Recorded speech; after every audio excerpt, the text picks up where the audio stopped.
All right. Okay, I think I'm situated. Well, thank you so much, EDS Society, for inviting me. My partner in the lung, Dr. Dmitry Rosenberg, gave a talk a couple of days ago. And what I hope to do is complement some of his assertions and some of his data in order to give you guys a very broad sense of what's going on in the lung with these disorders. And I say in my title that I'm going to use VEDS as a paradigm, and that's because we have far more data of the VEDS community in terms of the respiratory manifestations than we do on any of the other kind of EDS subtypes. And that creates kind of a mandate for us all, that we need to alert our physicians that we are having respiratory issues. We need to contact those who have some expertise in these areas so that we have a better representation of the burden of respiratory disorders kind of in these subtypes. And therefore, we are better able to devise kind of very effective and rational solutions. And I think I can move, there we go. And you guys have probably seen this multiple times over the last few days, and that's the definition of EDS. And the important thing to know about it is that these different forms of EDS fall under an umbrella in which the cardinal findings, as you know, hypermobility, very, very bendy, skin hyperextensibility, and abnormal wound repair. Now, it's that last feature that's so important when we think about the manifestations in the lung, because that goes to tissue fragility, that goes towards kind of the vulnerability to kind of traumas such as pneumothorax, et cetera. But it also goes to kind of the invasive options that are available to patients that actually have these respiratory complications. And you've heard from Peter about the numerous different subtypes. And as you see there, as of now, there are 14. In a couple of years, I'm sure there will be more. And there have been many genes that have been identified, but there are some subtypes that have not had genes associated with them. And the last challenge is that we have very, very little information on the lung. And that's why it's very, very important that you hear this talk and that you record and actually listen to Dr. Rosenberg's talk. Now you can ask, well, why are there lung problems in EDS? It's mainly because the genes and the proteins that are involved are expressed in the lung. And they are often expressed kind of as components of what we call connective tissue, which is really kind of the scaffold onto which the specific cells in any given tissue are deposited and organized. But it's also an issue that the mutant protein can affect lung function because it's expressed in kind of a compartment that's outside the lung, like the respiratory muscles that allow you to ventilate, or even in the skeletal tissue, like your spine and your pectus. And on the right, what I have, oh, good. So on the right here, we have some of the diseases that follow from kind of where the mutant proteins are expressed. And they range from emphysema, pneumothorax, lung hemorrhage, and kyphoscoliosis and pectus deformities. All of these are seen in various forms of EDS. Now let's start with how do we diagnose kind of lung problems. On this slide, we see what we call pulmonary function testing. And currently that occurs in specific labs in a hospital or even in a clinic. And what we ask patients to do really is to blow into a machine or device, and we're able to measure the volume of air that you blow out. We're able to measure the volume of air in your lungs, and we're also able to measure kind of the efficiency by which oxygen is able to move from your lung proper into your vasculature. So we're able to pull a lot of really relevant data from this test that's widely available. Now, these are some of the tracings that we generate from one part of pulmonary function studies, and these are called spirometric tracings, and what we also call flow volume loops, where you look at the flow and we look at the volume. And really what they describe is what happens when you take a big breath in and then you blow it out as hard as you can. And you generate a kind of loop. And as you can see, by looking at the shape and the overall volume of this loop, we can make diagnoses that are relevant to EDS, such as emphysema, such as scoliosis, and such as pectus deformities. Now, the other part of a lung workup is chest imaging. And many of you or your family members have had chest x-rays, but chest CT scans are similarly informative. And as you know, CT scans is kind of like treating the body as a big salami, where you kind of chop it up and you generate slices. And this is a representative slice where you can see kind of the spine here, you see your sternum here, you see the heart here. And this gray area is really your lungs, with these white kind of stripes representing the blood vessels. Now, so what we see here are some of the diagnoses that we can make simply based on imaging. And those include pneumothorax, emphysema, lung hemorrhage, pectus deformities, and scoliosis. So the basis of a lung workup includes the pulmonary function testing and the lung imaging. Now, on this slide, I've listed several of the subtypes of EDS in which lung manifestations have been reported. And you should know that the vast majority of these are really in case reports. So we have very, very few kind of cohorts or case series in which we're able to extract relevant information about the lung manifestations. But I want you to also look at vascular EDS, which is what Peter just spoke about, because we have the most information on vascular EDS, and part of that is because we have a genetic determinant. And so we're able to define this population in a really efficient manner. And these are the lung manifestations that have been reported. And as you can see, among the other types of EDS that have lung complications, we see recurrent themes. We see pneumothorax again and again. We see kind of emphysema and lung cysts. We see kyphoscoliosis. So what this is telling us is that if we can understand how these develop in the context of multiple forms of EDS, it will really help us to develop therapies that can help kind of the large patient population across many of these domains. I show you this slide because this is how I see kind of these genetic determinants. So in order to understand why they develop and why they have the specific manifestations, I actually think about where are these mutant proteins expressed. And this is kind of a schematic of the lung. And you can think of the lung, and this is what I tell kind of all my patients, as a series of tubes and spheres. The tubes are effectively highways that direct the air that you breathe that's oxygenated to the spheres. And the spheres are the sites where the oxygen actually goes into the wall of the spheres and are able to kind of transport oxygen and distribute the oxygen via the vasculature to all the vital organs in the body. And so as you see here, the collagen 3A, the mutant protein in VEDS, is expressed in the pulmonary vasculature. And it's also expressed in these alveoli, these spheres that actually are the sites of kind of oxygen being transported.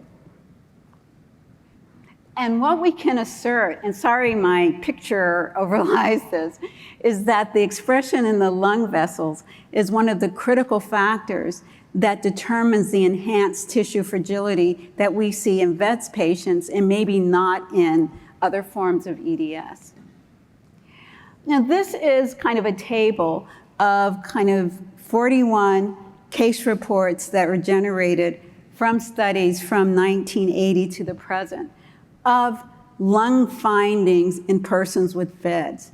And I want you to notice a couple of things. First, there's kind of an overwhelming percentage of pneumothorax and pulmonary hemorrhage and pulmonary nodules, but also that the lung presentations represent the initial presentation for the vast majority of these patients. And this is a finding that we also discovered when Shireen Shahub, that many of you know, who's one of the kind of experts in VEDS and is a surgeon, actually did a study, a multi-center case series of 96 patients with VEDS. And we found that 20% almost had a history of pneumothorax, And most of those, it preceded the diagnosis of VEDS, which means we should be campaigning to have emergency rooms who see these patients the first time to have VEDS among the differential diagnosis.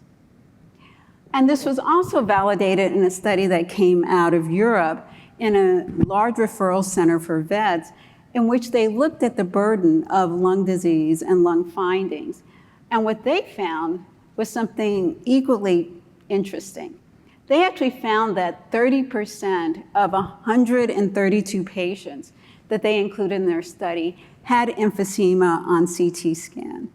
And so this shows that the burden of lung disease in VEDS is extremely high, and we need to be especially kind of aware in the settings that they may first present.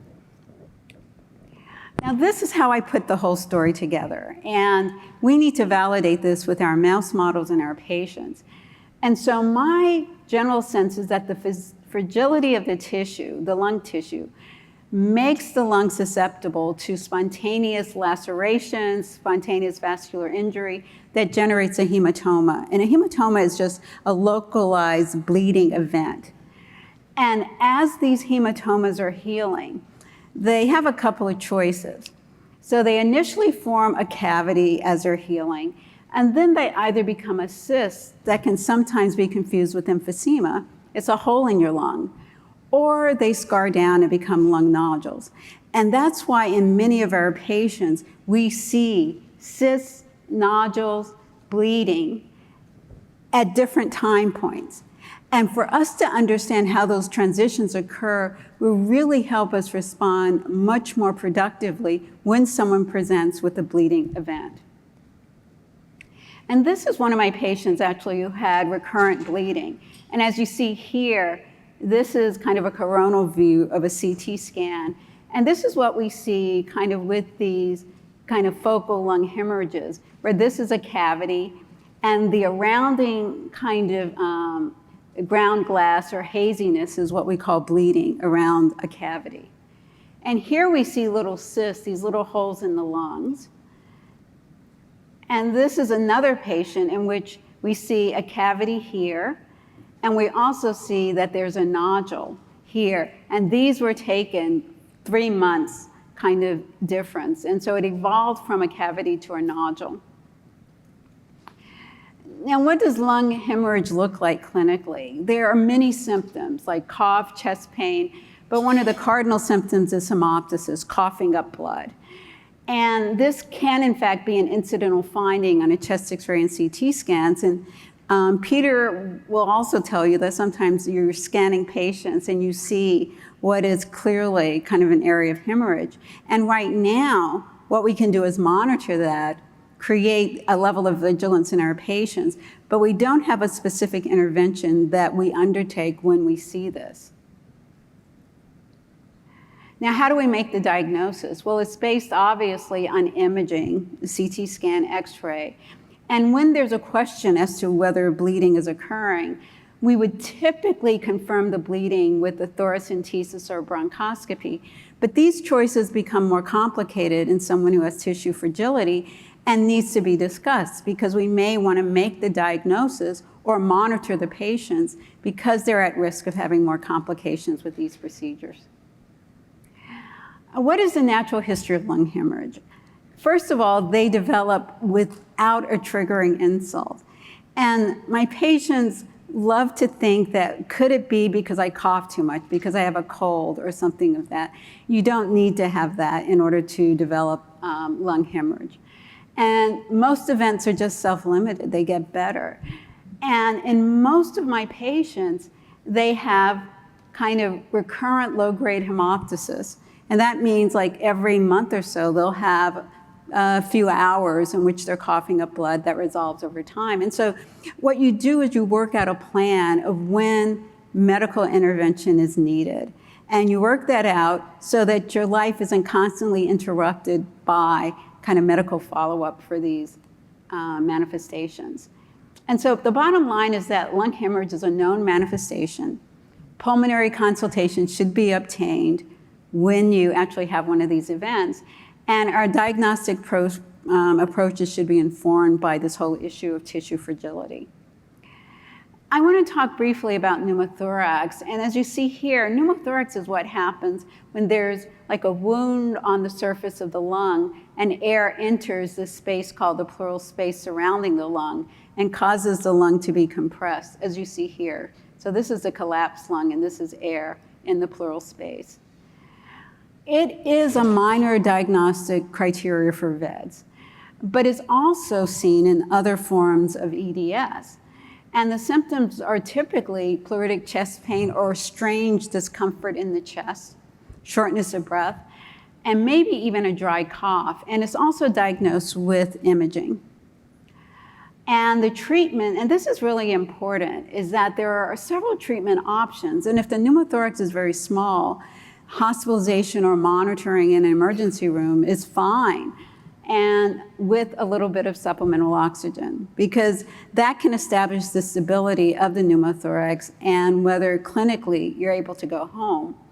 But if it's moderate and large, then that's when you have to consider evacuation with a catheter or a chest tube, as we see here. If it's unresponsive to this, or if you're having several episodes, that's when you have to think about whether you need a pleurodesis to keep the lung up. And this is, by definition, an invasive procedure and should only be done kind of if that is the only way to address the issue of recurrent pneumothoraces. And so the take-home message is that it is a manifestation of VEDS and other forms of EDS. Pulmonary consultation should be invited. And we need to really consider the therapeutic choices very carefully. Now, emphysema is tethered to kind of pneumothorax because it's typically that you see a pneumothorax in a site of emphysema or lung cyst. And it's defined by the loss of these alveolar walls that I told you about, where oxygen is going into the bloodstream. And so what you have is a reduced surface area for oxygen to be transported. And you also have kind of these large alveoli that are very susceptible to trauma and the generation of a pneumothorax. And the symptoms are typically shortness of breath, bouts of bronchitis, and maybe low blood oxygen. But the cardinal finding is what you see on CT scans, where you can see these holes, as you see. And when they're close to the pleural space, that's when they are very, very likely to create a susceptibility to pneumothorax. And obviously, we make the diagnosis with imaging and lung function tests, as well as blood gases. And the treatment is very conventional. We use bronchodilators, we use steroids, we use oxygen that's necessary. Rarely do we need to use surgical treatment. And basically, we should see this as a sequela of disturbances in both lung development and lung repair that attends these disorders. And there are kind of symptoms that are relatively nonspecific, but should prompt an evaluation for a lung problem, and thereby make the diagnosis of emphysema, and that should be managed by a pulmonologist. And the last thing I want to talk to you about is kind of skeletal abnormalities and restrictive lung disease. And in the context of EDS, they fall into three groups: the scoliosis group, the pectus abnormality group, and respiratory muscle weakness, which follows from kind of the muscle weakness that we see in all of the skeletal muscles. And as you can see with scoliosis is curvature of the spine, with pectus is a depression in our sternums. And all of these can lead to what we call restrictive lung physiology because the lungs can't expand normally. And these are some of the important features of each of these. The first thing is that with pectus deformities, rarely do they cause kind of lung restriction unless it's very, very severe. And most of the time, repair is because of issues of cosmesis. And the most standard kind of reparative intervention is something we call semi-invasive, and that's a NUS repair where a metal bar is inserted under the sternum and it's flipped to basically pop the sternum out. And that's very efficient. It's painful, but it does a very, very good cosmetic job. Scoliosis can be corrected early with bracing or surgery depending on severity. But it's important is that curvatures are usually progressive without correction. And there are distinct pulmonary consequences unless scoliosis is corrected. And this shows kind of one of the rods that can be inserted and can be guided with a magnet or sometimes just with a growing rod, so you don't have to keep replacing the rod as you did historically. And with neuromuscular disease, we have pulmonary rehabilitation as well as a variety of ventilation strategies that can be enormously helpful. And so the bottom line is that we need to kind of monitor patients with restrictive lung disease very, very closely. I don't know why I popped out. Oh, okay, I'm almost done. And we need to kind of decide about what surgical interventions are appropriate. And we need to kind of think about whether the tissue fragility actually precludes us being very, very aggressive with surgical management. And so these are basically the take-home messages that these pulmonary complications are often the first manifestations. And the second is that we need to involve kind of pulmonologists in the management and the workup of these disorders. And the third is that we need to bring in more and more information about these respiratory manifestations to the community of vets, kind of care providers, and the vets community overall, so that we can provide the optimal care. And I'll end on that note. I'm sorry I'm a minute over. So take care.